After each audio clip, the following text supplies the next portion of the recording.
بسم اللہ الرحمن الرحیم۔ سوال: کیا قرآن کو بغیر روایات کے سمجھا جا سکتا ہے؟ جواب: کوئی سائل اگر اس میٹر کو نئے سرے سے سمجھنا چاہے کہ کیا روایات کے بغیر قرآن کو سمجھا جا سکتا ہے تو ایک مدت لگ جائے گی، تب بھی کچھ پوری طرح سلجھ نہ پائے گی۔ میں چاہتا ہوں کہ یہ کوشچن ایک ہی نشست میں اس کی سمری رکھ دوں، لوگوں کے سامنے اس کی سمری رکھ دوں، مزید باریکیاں سائل بعد میں سمجھتا رہے گا۔ قرآن نبی کے دور میں ہی مکمل ہو گیا تھا، اس کو دین مکمل ہونا کہا گیا ہے۔ الیوم اکملت لکم دینکم، اس دور میں یعنی محمد کے دور میں تمہارا دین مکمل کر دیا گیا تھا۔ دین ایک نظام ہے، ایک ازم ہے، ایک ازم ہوتا ہے، نظام، ایک سسٹم، اور کسی بھی ازم کے مرکزی عہدے اس ازم کا لازمی حصہ ہوتے ہیں، وہ عہدے اسی سسٹم کا حصہ ہوتے ہیں، اس کے اندر ہی موجود ہوتے ہیں۔ دین اسلام کا مرکزی عہدہ ہے الرسول، یہ عہدہ اس نظام کا لائیو عہدہ ہے، عہدہ ہوتا ہی لائیو ہے، عہدہ ہوتا وہ جو لائیو موجود ہو، لائیو عہدہ ہے۔ جب جب قرآن کا اسلام کہیں نافذ ہوگا یہ عہدہ بھی نافذ ہوگا۔ جس طرح دین کو زمین پر نافذ کر کے دینا اللہ کی ذمہ داری نہیں ہے، دین اس نے دے دیا، نافذ انسانوں نے کرنا ہے، اللہ کی ذمہ داری نہیں۔ اسی طرح اس عہدے کو منتخب کر کے دینا بھی اللہ کی ذمہ داری نہیں، وہ تو اس نظام کا حصہ ہے نا۔ جو قوم اپنے ہاں قرآن کے نظام کو نافذ کرے گی وہ اس کا مرکزی عہدے کے عہدیدار کو بھی چنے گی، چنا جائے گا۔ یہ اس نظام کا حصہ ہے۔ حاضر سروس رسول ایک عہدہ ہے، اسی لیے جگہ جگہ اطیع الرسول اطیع الرسول پورے قرآن میں یہ ایک عہدہ ہے نا، لائیو عہدہ، تبھی تو اطیع الرسول ہی ملے گا، کہیں نہیں ملے گا کہ اطیع النبی نہیں ملے گا۔ اس لیے کہ نبی ایک ایسا عہدہ تھا جسے ختم کرنا تھا، اللہ تعالیٰ نے ختم ہو گیا، سیل ہو گیا۔ قرآن کے روح میں کوئی نبی آ ہی نہیں سکتا۔ اگر قرآن کے قانون کو نافذ کیا جائے تو جتنے جاری نبی آتے رہتے ہیں نا، کبھی مرزا آ گیا تو کبھی کوئی آ گیا، کوئی نہیں آ سکتا۔ ایسا عہدہ تھا جسے ختم کرنا تھا، اللہ نے ختم کر دیا۔ نہ اطیع محمد ملے گا قرآن میں، اطیع محمد کی اطاعت کرو، اس لیے کہ محمد اس عہدے پہ ایک عہدے دار تھے، اور عہدے دار فانی ہوا کرتا ہے، وہ تو چلے گئے، وہ تو شخصیت تھی، چلے گئے۔ عہدہ باقی رہتا ہے، کسی بھی نظام کا عہدہ باقی رہتا ہے۔ قرآن میں دین مکمل ہونے کے بعد مزید کسی چیز کی ضرورت ہی نہ تھی۔ جو قوم بھی قرآن نافذ کرے گی تو قرآن بطور آئین وہاں منجمد رہے گا، اسٹیٹک رہے گا، اس میں تغیر نہیں ہے، قرآن احکامات میں تغیر نہیں، بطور آئین، بطور دستور، کانسٹیٹیوشن وہاں یہ اسٹیٹک رہے گا، رہنا ہے۔ اس کے ذیلی قوانین جو نچلے قوانین ہوتے ہیں، بائی لاز، ذیلی قوانین جو وقت کے انتظامی معاملات سے تعلق رکھتے ہیں، یہ شورا کے ذریعے سے ہر دور میں طے کیے جائیں گے۔ شورا نظام رکھا ہے قرآن نے، ہر دور میں طے کیے جائیں گے، جو وقت کا حاضر سروس رسول کونسل کے ذریعے سے اپنے قوم کی کونسل کے ذریعے سے، شورا کے ذریعے سے طے کرے گا، اور قوم کی ریکوائرمنٹ کے مطابق، ضرورتوں کے مطابق۔ یہ تو تھا قرآن کا دیا ہوا دین اسلام، جو مکمل نہیں تھا بلکہ اکمل تھا، مکمل ترین۔ لیکن بعد میں اسلام کے خلاف سازشیں کی گئیں، رچائی گئیں، اور یہ ڈاکٹرائن یہ بنائی گئی، اسٹریٹجی یہ بنائی گئی کہ نمبر 1 رسول کا عہدہ ختم کرنے کے لیے نبی کے ساتھ ہی رسول کے عہدے کو بھی ختم کر دیا۔ پورے قرآن نے کہیں ختم نہیں کیا اللہ تعالیٰ نے رسول کے عہدے کو، وہ تو مرکزی عہدہ ہے، اس نے تو نبی کے عہدے کو ختم کیا تھا۔ دیکھیں آپ 33 کی 40 اٹھا کر، پورے قرآن میں کہیں ختم نہیں کیا۔ اور اطیع الرسول کی ضرورت پوری کرنے کے لیے رسول کو بھی ختم کر دیا نا، انہوں نے لپیٹ دیا ساتھ ہی، نبی بھی ختم، رسول بھی ختم۔ رسول کی اطیع الرسول، اب رہ گیا اطیع الرسول قرآن میں۔ اطیع الرسول کی ضرورت کو پورا کرنے کے لیے یہ کاغذی رسول جو روایات میں مذکور ہے، قال قال رسول اللہ، قال قال رسول اللہ، یہ کاغذی رسول تیار کیا گیا ہے، قال قال رسول اللہ والا رسول مارکیٹ میں لانچ کر دیا، یہ قال قال رسول اللہ والا کاغذی رسول۔ اور کاغذی رسول جو ایرانی اماموں کا اپنا تراشیدہ تھا، اس کے ذریعے جو چاہا دین میں ڈال دیا، دین کے نام سے قال قال کر کے۔ جو چاہا ڈال دیا، اب کوئی رکاوٹ ہے ہی نہیں. کیا رکاوٹ ہے؟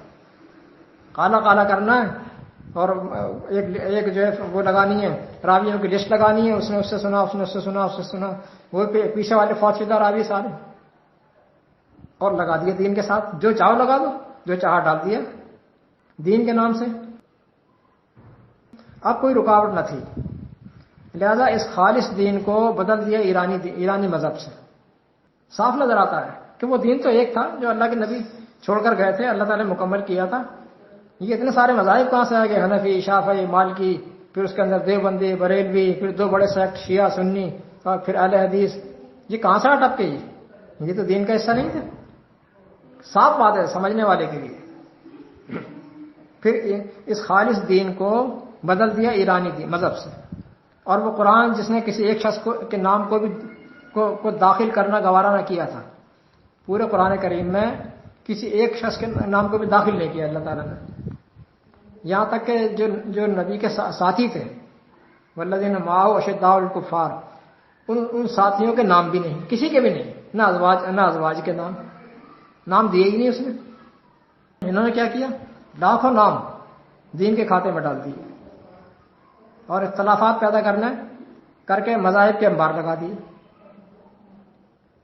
زیادہ نہیں، میں صرف 2 بڑے گروہوں کی بات کرتا ہوں. قرآن میں کسی ایک شخص کا نام بھی دین میں نہ ڈالا تھا. یہاں تک کہ اس نے تو یہ بھی نہیں کہا کہ نبی کی اطاعت کرو. آپ دیکھیں، یہ بھی نہیں کہا کہ نبی کی اطاعت کرو. اس نے تو حاضر سروس رسول کی اطاعت رکھی ہے، اور وہ بھی انتظامی امور میں، دین کے نصاب میں نہیں، دین کے نفاذ میں، انتظامی معاملات میں. نصاب تو مکمل کر کے دے دیا اس نے، نصاب میں نہیں. یہ کتاب ہے، اور کتاب ہمیشہ اصولوں، ضابطوں، قانون سے تعلق رکھتی ہے. کتاب میں کسی شخصیت کا دخل نہیں ہوتا. اصولوں، ضابطوں، قانون کی کتاب ہے یہ اللہ تعالیٰ کی دی ہوئی. اس میں شخصیات کا کیا دخل ہو سکتا ہے کہ اس کے نام ڈالے جاتے؟ نہیں ڈالے اس نے.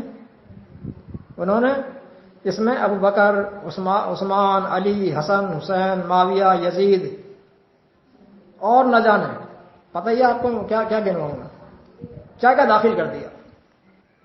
میرا دعویٰ ہے کہ اگر دین اسلام سے شخصیات کی مداخلت خارج کر دی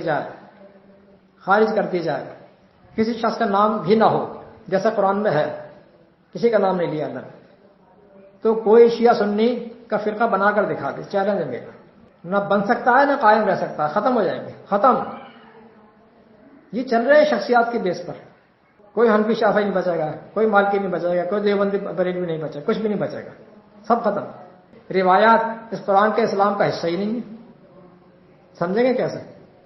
قرآن کے اسلام کا حصہ ہی نہیں ہے. تو قرآن اپنے حصے کا اسلام تو بہت اچھی طرح سمجھاتا ہے. قرآن تو اپنے اسلام اچھی طرح سمجھاتا ہے. اب دیکھیں، دوسری بات بتاتا ہوں کہ اقتدار کی کرسی پر بیٹھا رسول اللہ ان کو پسند ہی نہیں ہے. اقتدار اپنے پاس رکھنا چاہتے ہیں، مذہبی اقتدار ملا اپنے پاس، اور سیاسی اقتدار سیاستدان اپنے پاس. رسول کو کتاب کے اندر مستور کر دیا، یا فریم کرا کر لا الہ الا اللہ محمد رسول اللہ فریم کرا کر دیوار کو لگا دیا. بھائی اتنا کام رہ گیا رسول اللہ کا. وہاں اچھا لگ رہا ہے یہ رسول اللہ، اقتدار کی کرسی پہ نہیں اچھا لگ رہا ہے. نام آیا تو درود پڑھ دیا. چلو جی، یہ سلوک کیا ہے قرآن کے اس رسول کے ساتھ جو اقتدار کی کرسی پر بیٹھا نظر آتا ہے. قرآن میں بہت لکھا ہے، میں نے اس کے اوپر بہت کچھ لکھا ہے. جناب علی جب کہیں اور کبھی قرآنی حکومت قائم ہوئی تو نقشہ کچھ یوں ہوگا، سارے مذہبی ادارے ختم، سارا مذہبی لٹریچر دریا برد. قرآن واحد کتاب ہے اللہ کی، اور یہی دین کی کتاب.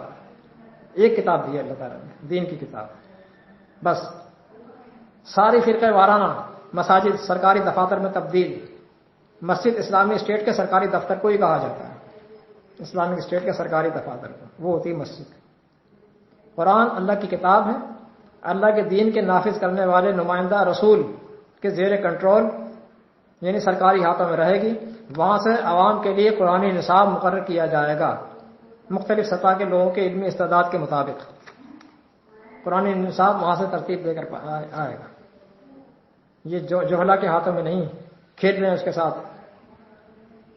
کوئی فرقہ، کوئی مسئلہ، کوئی مذہب اس سسٹم میں بنتا ہی نہیں ہے، بنتا ہی نہیں ہے اور بچتا ہی نہیں ہے۔ اور مذہبی ملا مداری پھر کام کرتے نظر آئیں گے، کام کرتے نظر آئیں گے۔ کوئی سروس اسٹیشن پہ گاڑیاں دھو رہا ہے، کوئی مونگ پھلی لگا رہا ہے، کوئی ریوڑی لگا رہا ہے، پھر یہ کام ان کے رہ جائیں گے۔ لوگ کہتے ہیں کہ تجھے ایسی ہی باتیں سوچتی ہیں جو سب سے نرالی ہوں۔ ہاں سوچتی ہیں، تم انہیں غلط ثابت کر کے دکھا دو۔ میرا رب مجھے سجھا دیتا ہے، اور جب میں انہیں قرآن پر پرکھ کر دیکھتا ہوں تو وہ درست ثابت ہوتی ہیں، کیونکہ کسوٹی تو قرآن ہے نا، کسوٹی سجھا دینا نہیں ہے، کسوٹی قرآن ہے، درست ثابت ہوتی ہیں۔ بس اس سے ہی، بس یہی آرزو ہے میری اللہ سے کہ جب میں دنیا سے جاؤں تو میرا رب باوجود اس کے کہ میں بہت خطا کار ہوں، بہت گناہ گار ہوں، اس کے باوجود میرا رب میرا کام دیکھ کر مجھے معاف کر دے اپنی رحمت سے، اور کہے well done Ansari, well done, والسلام۔